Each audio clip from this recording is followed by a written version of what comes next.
Good morning. Hi, Arizona. My name is Sarah Roof. I am the Community Relations Specialist here at the Arizona Developmental Disabilities Planning Council. I hope you're having a great day.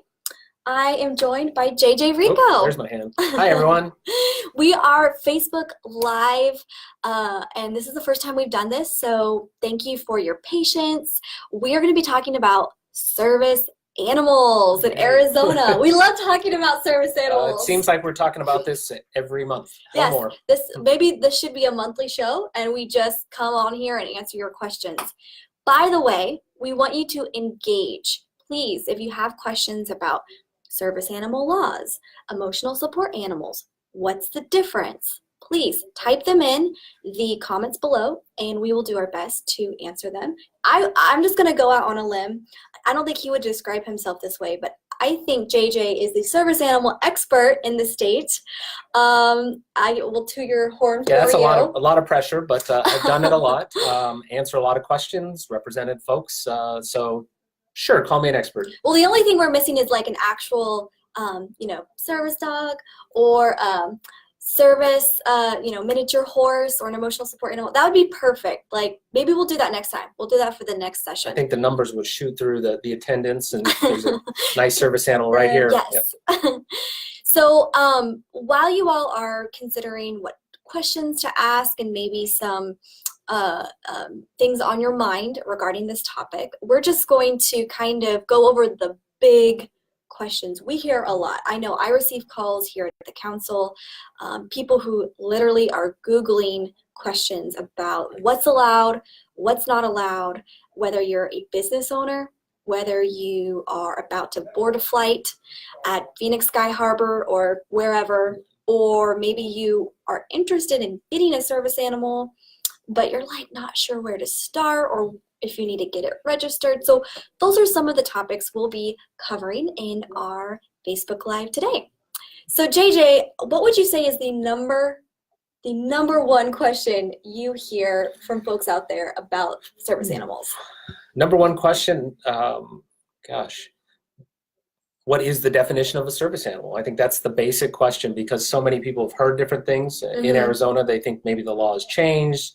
Is it different than the federal law? So I think that basic question of what is a service animal is the number one question that is asked in the community. When people call our office, as a nonprofit law firm, people are usually saying, do I have the rights to bring my service animal into a particular location? So that's a good question. Those would be the two questions I commonly receive, either doing a training like this or if we're answering the phones in our office and someone's calling us about a legal question. So let's say I call Arizona Center for Disability Law, and I do have an animal that I have purchased. Okay. And maybe I got them trained through some classes. Does that make my animal a service animal? Okay. So that's a great question, great hypothetical, as we would say in law school or as lawyers. So first question would be, are you a person with a disability? So obviously persons with disabilities use service animals to perform a task. So that would be the next question. So you can purchase your own animal. So folks out there are asking the question, so I can buy a service animal, or I can buy a dog or a miniature horse from the Humane Society, from the dog pound, from a private seller. The answer is yes, yes, and yes. And yes, you can train your own dog. As long as that dog or miniature horse is trained to perform a function related to your disability, then it is a service animal. Are there any disabilities that doesn't fit with the law, with what the law considers a disability? Is there anything off limits or wouldn't qualify? Not according to the law. Now, I think there's a lot of misconceptions out there. I think there's a lot of people that believe that service animals are reserved for seeing eye dogs or hearing dogs. But dogs and miniature horses can perform tasks for any type of disability. There's seizure alert dogs, diabetes alert dogs. There's dogs that perform functions for folks with serious mental illness or psychiatric disabilities. So there are no limitations as defined by law that only certain disabilities have service animals. So they're in law, there's no distinction, and it's explicitly actually describes in both state law and federal law all the different functions and examples that service animals can perform for all those disabilities that I just described.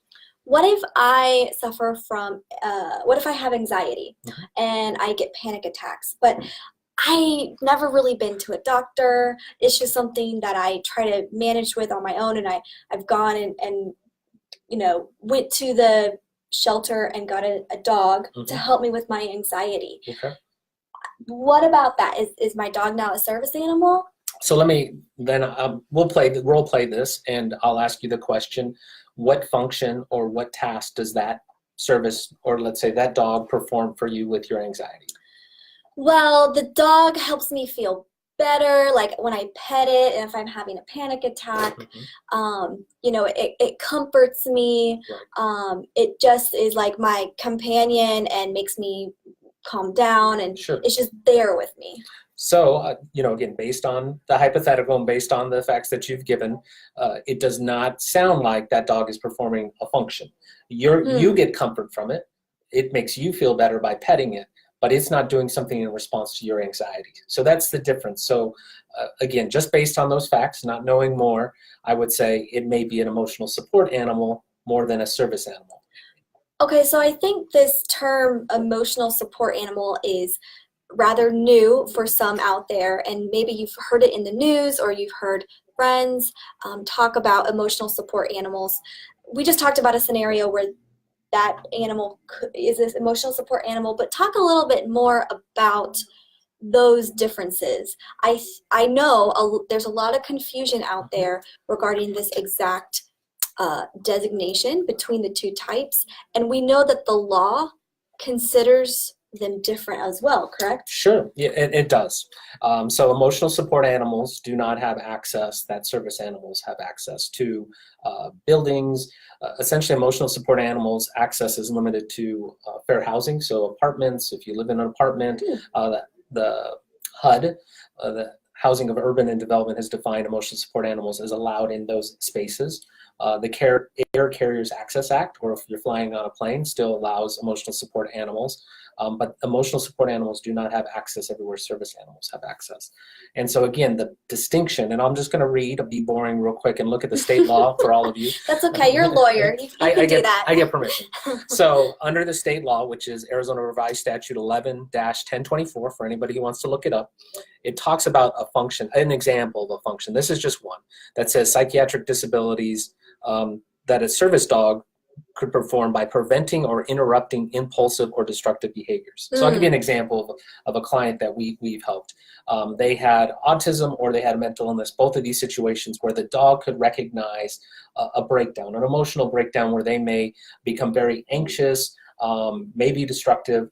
The dog would notice that before it fully manifests itself and force the person to sit down. So one dog that I can recall physically put all paws up on their chest, kind of get their attention and kind of get them to... So that's a task under the law. It's an actual trained function. Okay. So if you put that into that formula, that's a person with a disability that, let's say the anxiety example, that when the dog recognizes that anxiety, it's going to have a reaction and it's going to do something.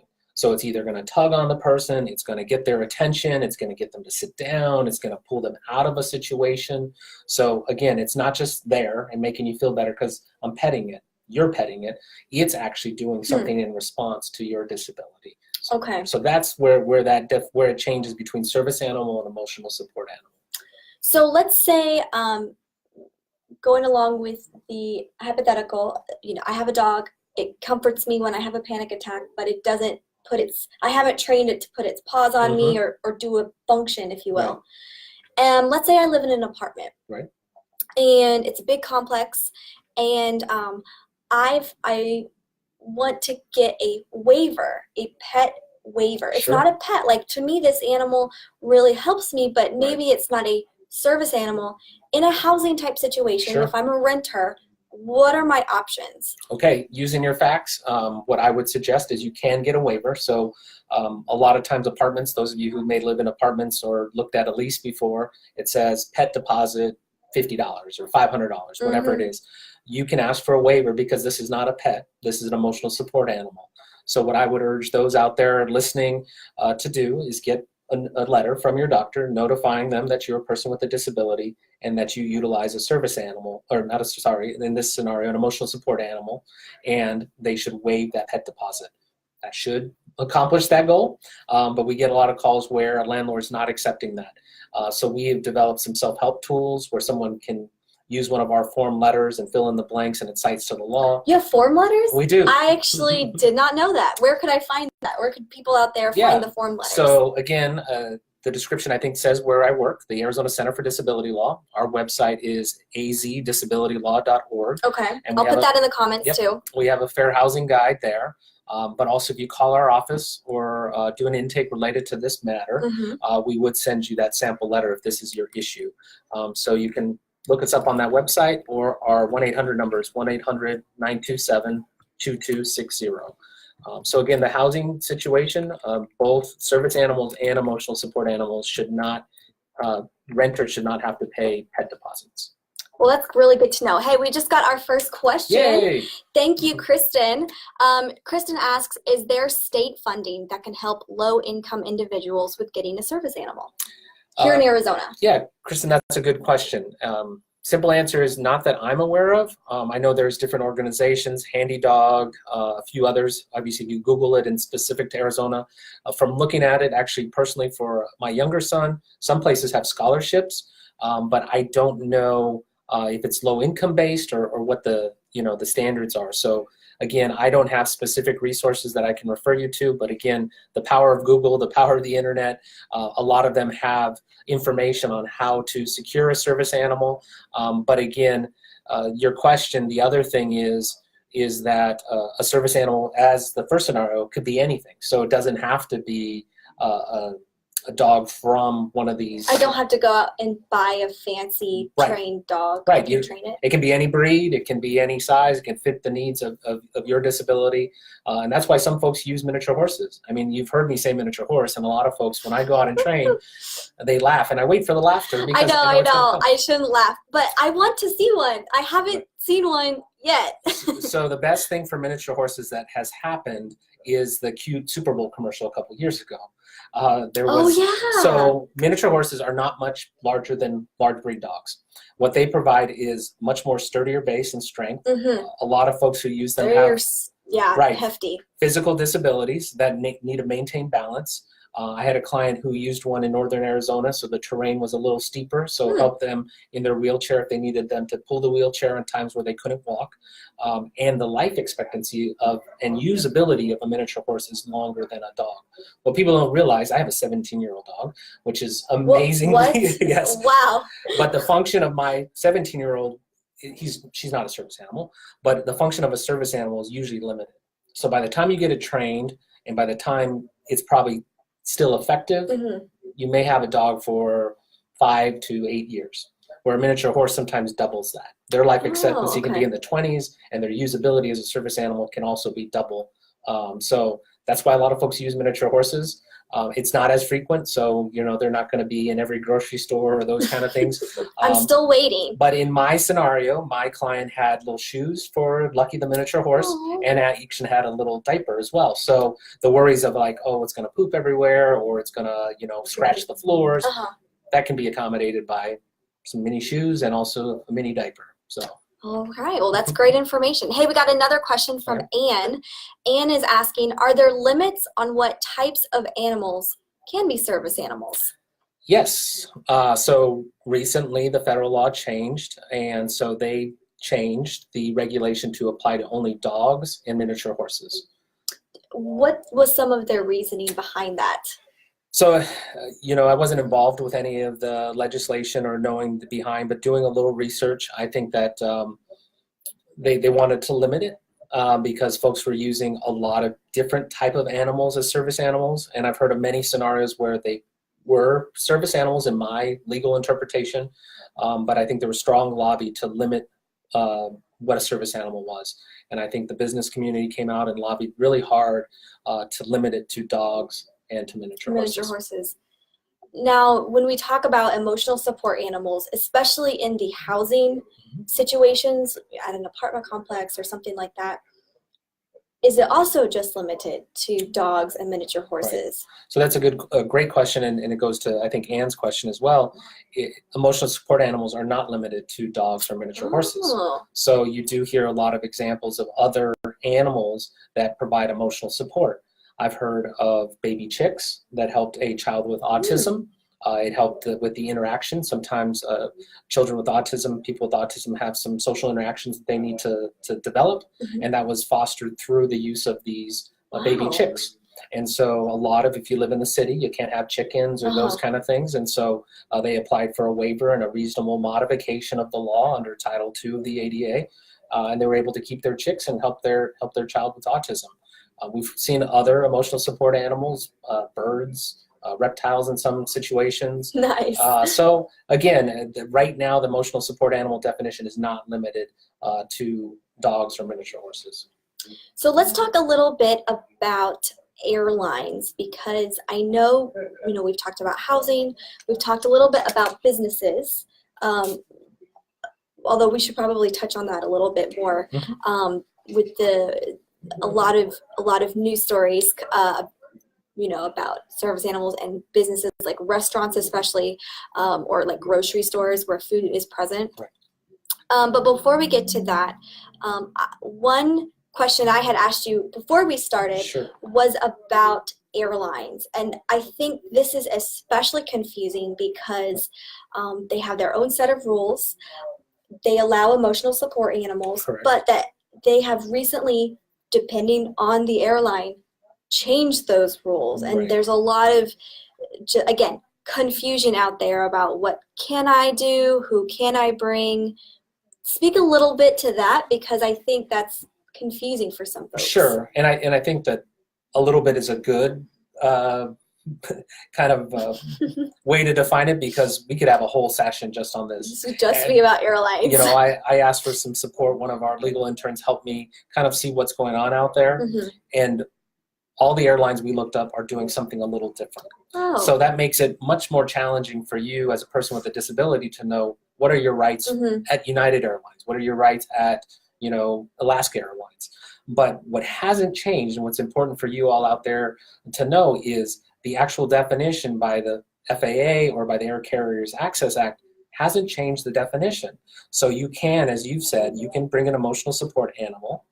You can have a service animal, and that can be for a person with a psychiatric disability, but they have to bring certain information, and that's specifically spelled out in the regulations. So for example, in the regulations, it talks about bringing that you would need to bring on letterhead from a licensed mental health professional a letter stating the following: that the passenger, so you, the passenger, has a mental or emotional disability as defined by DSM-4, and that passenger needs an emotional support, a psychiatric service animal, and then some details about the mental health professional writing the letter. So they can require for a service animal and an emotional support animal documentation, the airlines. This one that I was just referring to is specifically about emotional support. Emotional support, animals, okay. Right.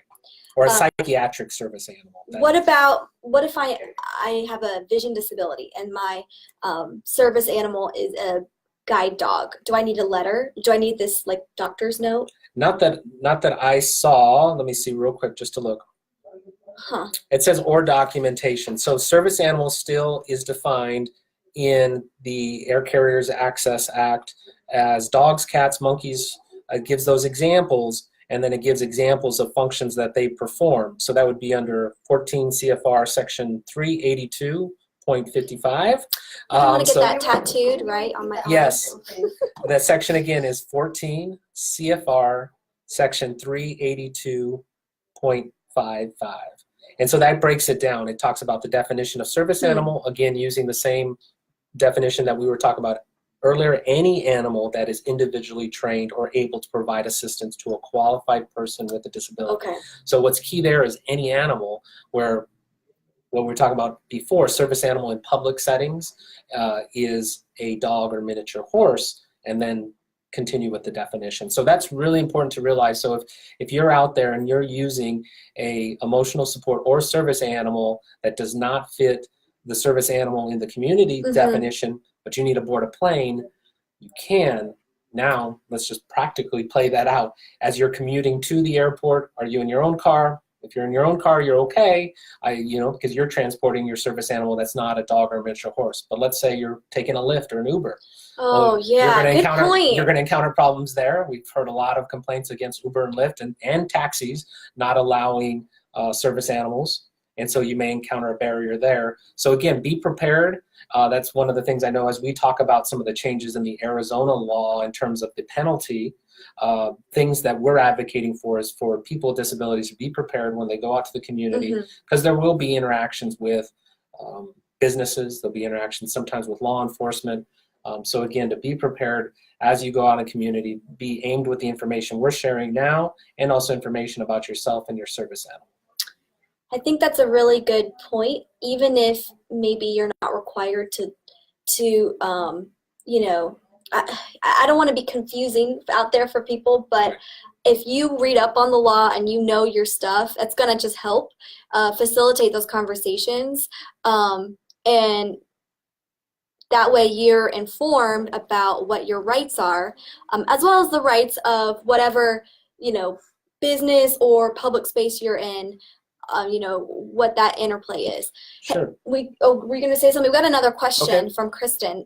She's asking, what is the cost range for an individual that has an emotional support dog and wants to certify them as a service animal? Kristen, I'm so glad you asked this. I was actually going to segue into this question about documentation, about registration. That's something we hear often when it comes to service animals or even emotional support animals. We just talked about a letter that the airlines require for emotional support animals.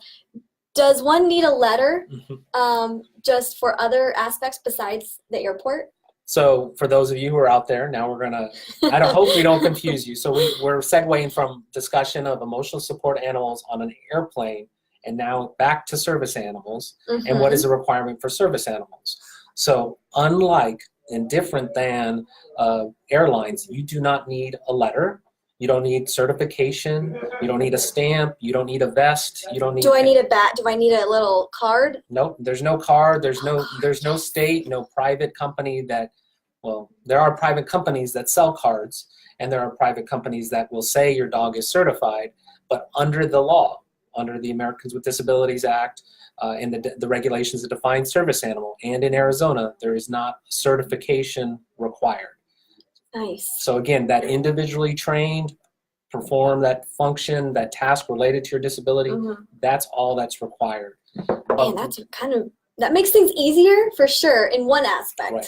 It makes it easier for someone who's wanting to train their own service animal because service animals are expensive. I'll just give you an example. When looking for my son related to seizures, I think I saw $17,000. It's like a car. Yes. Okay. New car. That's very expensive. And sometimes prohibitive for some folks that can't afford that. And so if they can individually train their dog to perform a task related to their disability, it is a service animal. And so it is easy that way. What comes to be difficult is these interactions that we're starting to talk to, and I know we'll get there. But to Kristen's question, there's not a certification, so there's not a cost. Some places do give certifications. Again, use the power of the internet, but I would just tell you it's not required, and a certification does not guarantee that you're not going to encounter some of these barriers that we're talking about, which are more attitudinal or misinformation barriers than legal barriers. So that's a good point. The possibility, like let's say I can't afford $17,000 and I want to train my animal to do a task related to my disability, whatever that might be. Do you know of any tools, specific tools or websites you could recommend where people could go, or even, nonprofits out there who are willing to kind of work with people to train their dog on their own? I know there's a lot of businesses, and especially we were talking about cost. I know if you're a veteran, there actually are quite a number of charities and nonprofits that will pay for all or most of a Well, service animal, like a service animal trained in a certain style to help, with certain disabilities that veterans may have. okay. But that's kind of a special niche. There's a lot of other people out there who wouldn't fit that, who wouldn't qualify. So what if Sure. I'm in that category and I want to get some training, but not cost prohibitive training? Sure. No, and honestly, I don't know them off the top of my head. Okay. But the self-advocacy tip that I would give is for their particular disability is to look within groups, whether that be a support group or let's say mainly support groups, or listservs, even Facebook. Facebook has pages groups. dedicated to epilepsy or dedicated to diabetes, and just posting a message on a message board just saying, I'm looking for scholarships or ways to train my service animal. That's usually your best resource. At least I found as a parent with a child with disability, getting those kind of tips, that's really helped us kind of navigate and connect with good resources.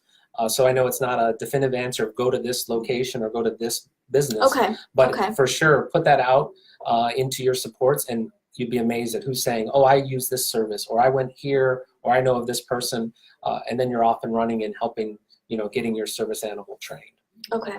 That's good advice. I thought you were going to ask, and so if I can just add, in Arizona, go for it. Arizona has a positive law that not all states have, which is service animals in training are also protected. That's right. Okay. So that is great because, again, your service animal is not going to know how to behave in public if you can't take it in public and train it in different scenarios when either you're in the mall and there's lots of people walking by, or if you're in a restaurant and you want it to sit under the table. So Arizona's law does allow for service animals in training to have access anywhere a service animal who has been trained. So that's great. So that if you're a trainer, I've represented a trainer, and I've also represented obviously people with disabilities to make sure they have access to public places. Okay, that's good to know. What if, you mentioned a law, a new law that is Arizona specific. Yes. When we talk about service animals, most of the time we're talking about the Americans with Disabilities Act, which is, of course, a federal civil rights law, or we're talking about the Fair Housing Act, another federal law. Tell us a little bit about this new Arizona law where, I'll allow you to kind of expound upon this because, again, there's been some news stories over the past year, some headlines. Right. Explain it a little bit to us and how it changes things or how it doesn't change things. So what's important to realize is that the actual definition of service animal has not changed. So, and then the citation I gave you, which is the Arizona Revised Statute. Can you say that? Yes, ARS. Okay, 11 ARS. We'll put that in the comments. Yep, ARS-11 or 11-1024. That's the Arizona law and defined service animals. So the actual definition of service animals did not change. You can find that law at azledge.gov if someone wants to use that link. What changed or what was added was a subpart, K. And so K was added last legislative session to the opposition of many, that a person may not fraudulently misrepresent an animal as a service animal or a service animal in training to a person or entity that operates a public place. And then if they're found to be guilty of this or in violation of this, there's a civil penalty of not more than $250. So Arizona's not unique. There's approximately 20 other states that have a law like this.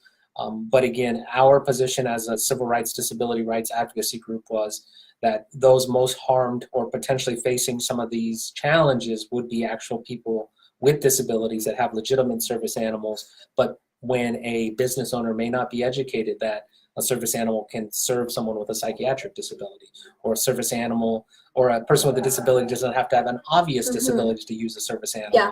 So again, that was the section that was added. And so this is where we came up with a self-advocacy tool that's also on our website to be prepared. And so that knowing that you could be faced with a challenge or a threat, oh, is this a fake service animal? That's what they call this bill, the fake service animal bill. So to be more informed, more educated, more prepared, so that they can go out and go to the movies and not be, disrupted, or go to a restaurant. So that's really what was added. And I think there was a lot of misconception out there that the law changed and service animals, or the definition changed, but the actual definition didn't change. So when people visit your website, which is www.azdisabilitylaw.org, we have it in the comments. Where do they go to find that self-advocacy tool? So we have a search engine. So if you want to just type in service animal, you'll find a PowerPoint presentation that I believe is still up there. You'll find this new kind of self-advocacy article that we wrote and published that's kind of self-help tips and how to be prepared. And I think there might be, for sure, those two items are there. And again, all our contact information is there. So if you need some of the access to those sample letters related to a HUD situation or housing situation, you can call us. We can get that out to you. That's a great resource. I definitely am going to send people your way to get those form letters. Yeah, this past year, our housing calls, kind of went up. We almost had 100 housing calls, which is a lot for us. That's almost double what we've had the last couple of years. So I think, obviously, people get to live where they want, but they're encountering some barriers, and we want to help them and make sure that they're still living out there in the community. That's great. Yeah. So we got some more questions rolling in. Anne asks a follow-up question to what Kristen asked earlier. She asked, what training is needed to get certified as a service animal? I think that's a question a lot of people out there have. And while we touched on this, I think it's worth coming back to. Sure. It's not defined. So again, it just says individually trained to perform a task. So it doesn't say train 50 hours to get certified. It doesn't say trained and then getting certified. So it's not defined, which I think was probably a strong push by the disability community, again, to avoid those costs that may come with certification or schools that may charge. So again, there's not a requirement or a definition of how many. What her question was, training. What training is needed? That it's just training that enough so that it's performing a task related to your disability. And Heather has a question that's related to this. Does federal law require a certificate for your service animal? So again, questions about that certification. Sure. Is certification required? No, I mean, that's the as simple and straightforward as I can be, and lawyers don't usually just give one-word answers. this is a rare one-word answer. Right. No, I mean, it doesn't say that it's required. So again, contrary to businesses or others' belief, again, from an attorney to you all out there, no, you don't have to have a certification by federal or state law. All right. Well, that's really good to know. We also, Heather has a follow-up question about the vests themselves. We've seen animals have the vests. Maybe that says service animal at work. Maybe it has a little card with the window. I've seen that. Sure. For both small and large animals. Is that something that's required? Right. Not required again. So the short answer is no. But again, folks use those vests to signify that they have a service animal. A lot of times that does help, identify a service animal. But during legislation like last year's, like the fake service animal, you can see the discussion that you can purchase these vests online. Anybody can purchase these, throw it on their dog or their pet and say it's a service animal. That does not make it a pet, so a vest doesn't magically make it a service animal or not make it a service animal. So there's no requirement for a vest. A lot of folks use it. Again, folks with disabilities who use service animals, who put a vest on there, is a sign that this is a service animal, dog at work. Yeah. So as cute as dogs are and cute as service animals may be, they're an extension of that person. So just think about, if you don't want to be touched just by some random stranger or petted by a random stranger. No thanks. Exactly. You shouldn't do that to a service animal. So again, but the short answer is no. Service vest or insignias or patches that say service animals, not required. Okay, that's again, I think one of the top questions that we get a lot. Heather also wants to know about leash laws, local leash laws at a city level or some other, I don't know if counties have leash laws. Do they apply to service animals? So there's a rub here. So let's first break it out into two parts. One, under the service animal definition, is leash or harness required, and it is with the exception of when it's performing a function. And so then it has to be under the control of the person with the disability. So let me break that out and make it make sense. Okay. So if your dog is performing functions that can be performed on leash or with harness, then they should remain on leash and in harness. But if there are times where your dog needs to be off leash or harness, then it can if it's performing that function. So let me give you a real life example. We had a board member who used a small dog to fetch things because he wasn't able to use his hands and his arms to pick things up that either he needed picked up or he dropped or those kind of things. So the little dog sat on his lap under his control and could jump on and off depending on the fetching that he needed to do. Oh, okay. So that's part of it. Now these city ordinances and all of those things, under Title II, if it's a city ordinance, you can have a modification to that rule. You can request one, again, if it's related to your disability. So if you're encountering, let's say you're going to a park, and your service dog has to be off leash because it performs functions related, then you probably should be armed and ready with this language. Okay. And say that you want to modify that. You would like, you have a modification because this is a service animal and you're a person with a disability. But again, the new law does specifically say it should be leashed and harnessed, except if it's at those times where it's performing a task that needs to be off leash or off harness. So they're closer now, but I have seen some things come in through our office where people are getting some challenges of like, well, there's a leash law in our city or in our park. But again, if you're using a service animal, you can't have exceptions to those policies or those rules. So it kind of goes back to, if you do choose to have a service animal, brush up on the law. Visit the Arizona Center for Disability Laws website. Rewatch this Facebook Live. I know we've had a webinar that's on our council YouTube page about this, and just know your rights and know what you can and can't do. So we have some other comments here. Rita asks, or Rita says, she has a comment, we are training our dog to be a service dog, and they're paying a trainer. And the trainer told Rita that the dog needs to be vested. So is that, when there's conflicting information out there, it gets really confusing. Right. But the law does not require a vest. Correct. And that's, we've put the law, check it out there in the comments. It's ARS 11-1024.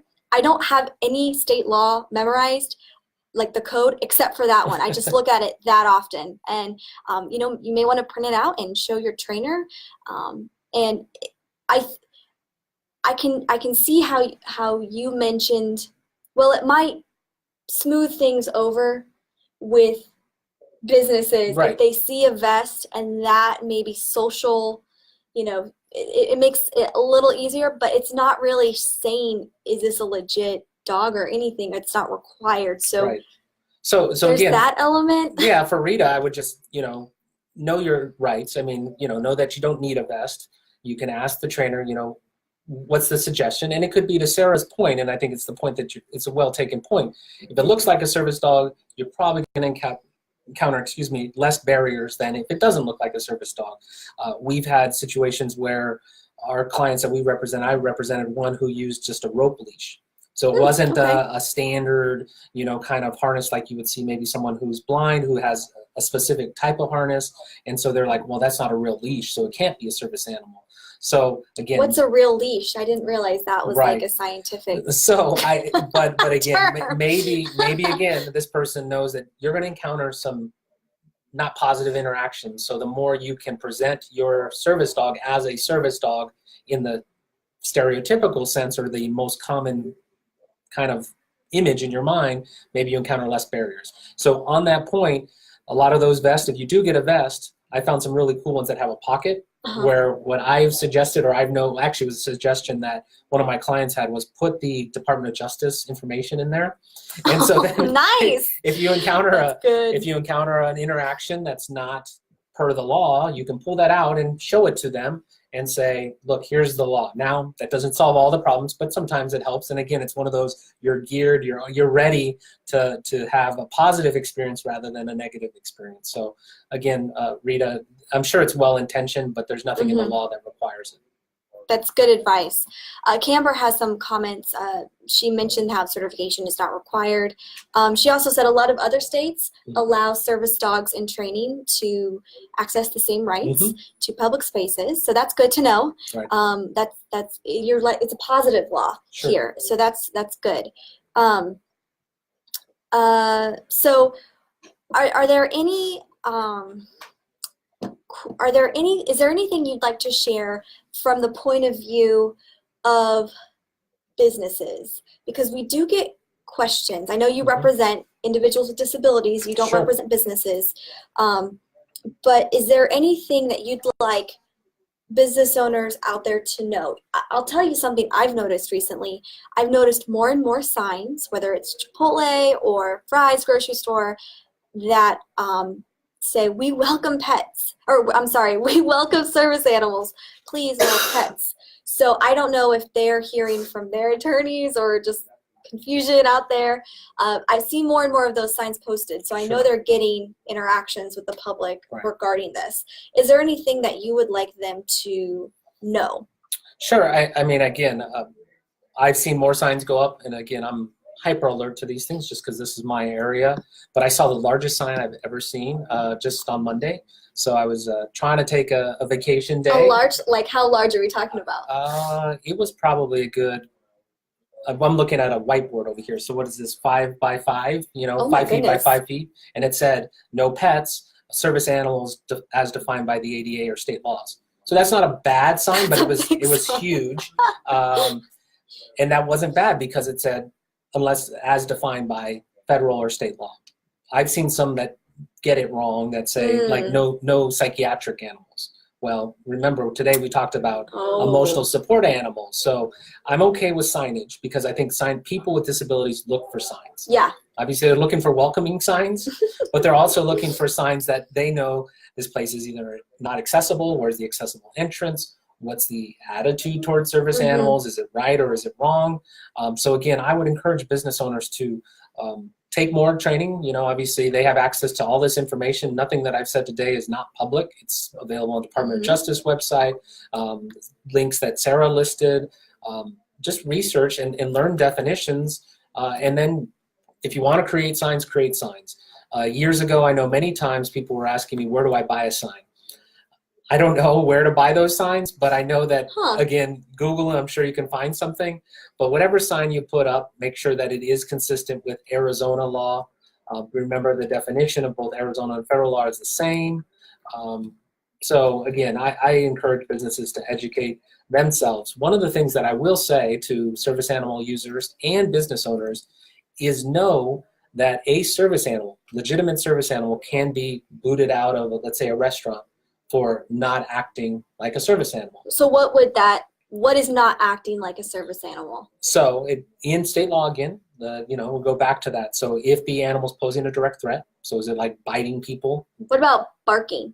If it's barking excessively, one bark is probably enough because even service animals occasionally bark if they're startled, if they're stepped on, all of those things. But if it's barking probably, so this is boring legal definition, but if it fundamentally alters the nature of the public accommodation or the business. So if you're in let's say a movie theater, so what's the nature of the business is to watch a movie.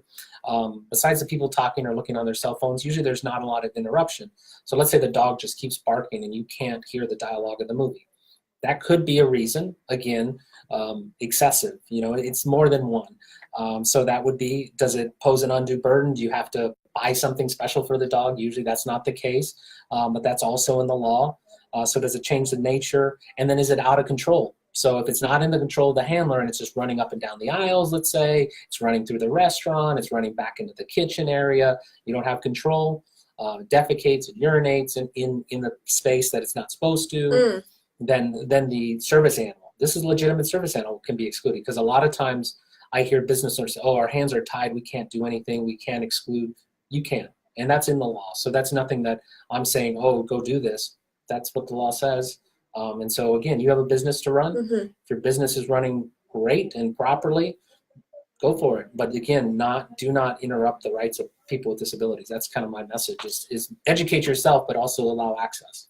So what about, and I've seen this, I think a lot of us have, where it's like at a restaurant and someone has their animal. I don't know if it's a legit service animal. I don't know if it's an emotional support animal, but the animal will be sitting on a chair next to them.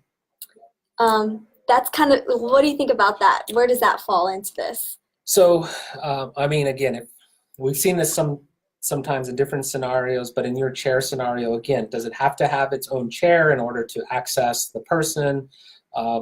Again, does that fundamentally alter the program, the nature of let's say it's a restaurant. So it gets its own chair. Is that changing the restaurant by giving it its own chair? I would argue no. But if it's, taking a chair away from, I guess, the only chair, or, again, I could see many arguments on why it needed a chair. I've seen service animals carried in pouches. I've seen service animals, again, on people's laps. Again, it just depends on the service animal and what it needs to do. So if it needs access chair to chair right next to the person because it's doing something or assisting some way, I could see that. But again, there's definitions if it's changing the program, if it's doing something it's not supposed to on a chair. Just as a patron, if you're not doing something you're supposed to be doing on a chair, you can be kicked out. So again, I'm going to give you the lawyer answer this time. Yeah. It depends. So what about one thing we haven't covered, and it segues nicely, is the 2 questions business owners are legally allowed to ask someone if they can approach a customer that they feel they need to approach. What are they allowed to ask, and what are they not allowed to ask? So, simple terms. Is this a service animal? Is that a service animal? Okay. So I'm approaching you. You have your service dog with you. Is that a service animal? And you say yes. I can ask one more question. And this is to find out. I think it was a case out of against a Costco in Washington State. The second question would be, what work or task does it perform? So again, you're not disclosing your disability. You're just answering yes. This is a service animal, and you can say it helps retrieve items that I drop, or it calms me down when I have a panic attack. So again, that's the extent of the questions, and that's where it should stop. But what if I'm business owner A and I don't believe my customer? So again, that is a real life scenario. Happens a lot. That's why we get phone calls. You as the person with a disability can choose to provide more. So again, if you feel comfortable sharing more, be prepared to do that. So if you want to say, here's my doctor's note, if you have one, here's the DOJ guidance that says you can't ask any more questions. Again, just know what I'm sharing with you is just the limitations of what they can ask. You can give, as a person with a disability, you can give them as much information as you want, but you do have to answer those 2 questions. I've had some clients say, I'm not going to answer that. I have a right, and you do have a right, but they also have a right to ask those 2 questions. But they can't ask about what diagnosis of your disability. They're not allowed to really delve into, are you really, Yeah, no, that's right. They can't. Do they? Have they? Yes. Yes. Yeah. We know what happens. So again, don't be one of those. Be the accommodating business that's welcoming, allowing people with disabilities that have legitimate service animals that are wanting to purchase the goods or buy the food that you're selling or watch a movie. So again, I think it's about education, knowing those are the 2 questions you ask. And then if for some reason you still have this, let's take the scenario, I don't believe them, but you've let them in, and that service dog is not acting appropriately like we went through before, then you can ask them to leave. So again, you still have rights. Just once they're just as anybody else. Let's say you and I go in a store, we come in and we're fine, and then we start with something that my parents would say, acting a fool. Then they could kick me out, just as they could probably kick a legitimate service animal if it's acting a fool, but it shouldn't. Okay. Good to know. Let's go back to the comment section. Heather says that she had an interaction with a grocery store employee that said, my device dog, or service dog, isn't really a service dog because he barked when we were startled at a loud noise. Going back briefly, we did talk about every animal will bark if they're startled or if they're stepped on. It's only a problem and becomes an issue if the animal is barking incessantly. And that is like the movie theater scenario. That's a case where a business owner could say, this is disruptive to the nature of our business. People are trying to watch a movie.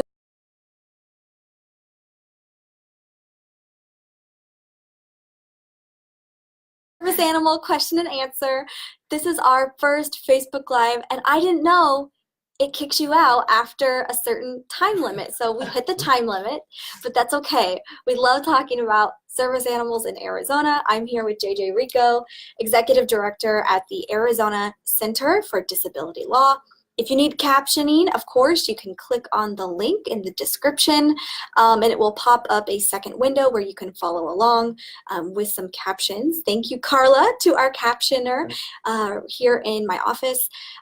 So we were answering your questions, and I apologize. A lot of the questions appear in the comment section of our first video, which will appear below in the Facebook page feed. We were talking about certifications. We were talking about questions people can ask people who go into stores or businesses with service animals. I did see the next question, JJ, it was from Camber. And Camber was asking or wanted us to talk a little bit about those websites online that really appear, what she called them scams, regarding the registry cards or the certifications that really make you believe this is a requirement, and you cannot have a service animal without buying their registration or buying their card.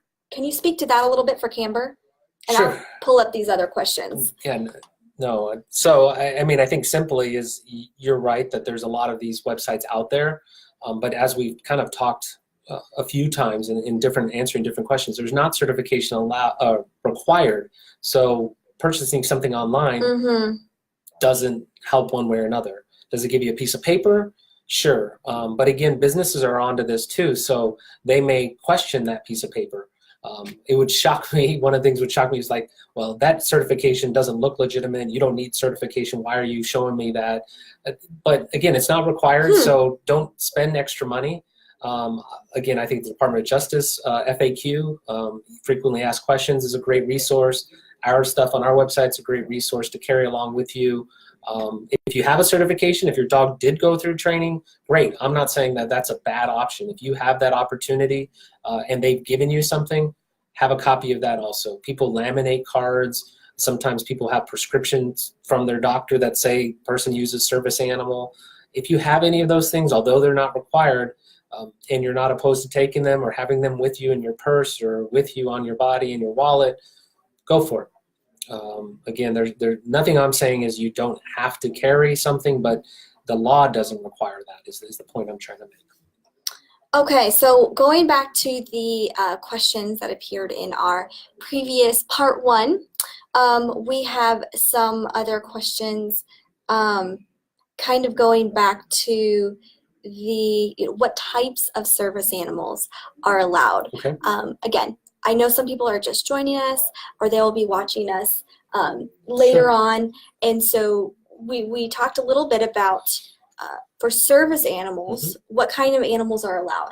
Right. So service animals, both federal law and state law, is any dog or miniature horse. So, and what about emotional support animals? Emotional support animals are not limited to dogs or miniature horses. So again, if you're using an emotional support animal, just know that the access to the restaurants we're talking about, the movie theater examples we've talked about, your emotional support animal does not have legal access to those. Do we know some businesses allow some animals into their establishments? That's their choice, but again, under the law, they're not permitted in those public spaces. Good to know. Is there anything else as we wrap up here that you'd like to share with the audience in summary, just top tips to keep in mind or something that maybe we haven't hit on yet? I think we've talked about a lot, and so I appreciate the opportunity. This is, I think, a great thanks forum. For coming. Yeah, this is a great opportunity, a great forum to do it. I'm happy that we had folks listening. I think the last bit of advice, as I've said throughout, is just to educate yourself on the law. If you feel that let's say right now we're just starting Arizona legislative session. It would not shock me that a service animal bill comes up again. It's come up, I think, the last 4 sessions. That if you are a service animal user and there's a law that may affect your abilities to use that service animal, to get out, voice your opinion on how you utilize your service animal. And that's the last point, is that service animals are amazing animals that help a person with a disability. The things that I've seen a service animal be able to do and help a person with a disability, again, it always shocks me. And so I'm excited for anybody who uses a service animal, and I want them to have access to the community. So again, take these tools, take everything that we've said today, and go out and spend some money if you have it, if you can, but just know your rights. And again, I look forward to seeing you out there. And if you do encounter any problems, please reach out to us. DDPC's posted a lot of links. There's a lot of resources out there. But again, I hope that you have no barriers as you go out there and you get to spend whatever money you want. And if you want to share it, send it my way. So one last question. Did your family ever get a service animal for your son? Well, his epilepsy diagnosis is recent. So we're kind of seeing how frequent maybe and how severe the seizures are. And he's kind of young right now. So we're probably in the next year or so we'll make that decision. But again, it's something that we're strongly considering, and there's amazing Netflix. If anybody have Netflix, no plug, I don't get any kickbacks. But there's, I think, a dog story not sponsored. Or a series that talks about dogs, and episode 1 is about service animals and a service animal helping a young girl with epilepsy. And so that really started us thinking about it as well. So I'm happy when there are positive portrayals of service animals and the great functions that they perform. So again, no plug for I don't get anything from Netflix. But again, watch positive experiences, because again, there'll be a lot of bad messaging out there, but service animals are great and they're a great resource for people with disabilities. So again, thank you again. I appreciate the time and the hopefully attention. Just thanks for coming and sharing your expertise. Great.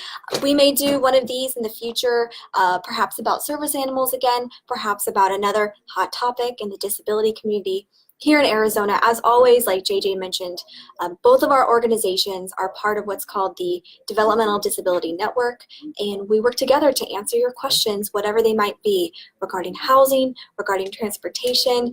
We'll try our best to get them answered, and we're here to serve Arizonans like you. So thanks for watching, thanks for tuning in. If you missed the first bulk of our recording, scroll down the feed and you'll find our part 1 where we answered a lot of questions.